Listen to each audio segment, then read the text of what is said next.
Punta naman tayo dito sa may Mercato Central na located sa Robinsons Antipolo Upper Ground Parking Lot. Open sila every Thursday to Sunday from 3 p.m. to 10 p.m.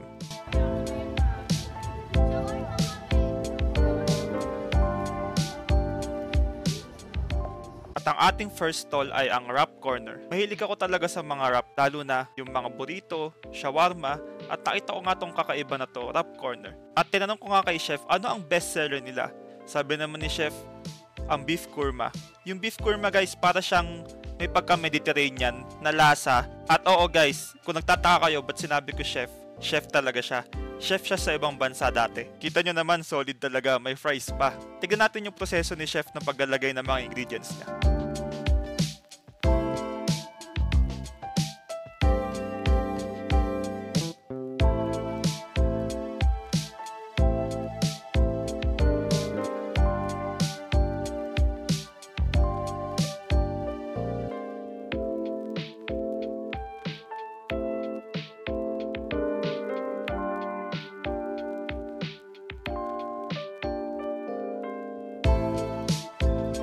Bali, 170 nga pala per order, pero may 150 rin. Add 10 lang kayo para sa cheese. Unang kagat, laman lahat.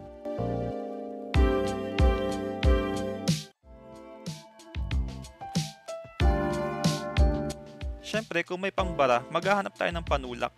At ito nga yung nakita ko. Iced coffee. Sakto sa hapon, gising na gising talaga yan.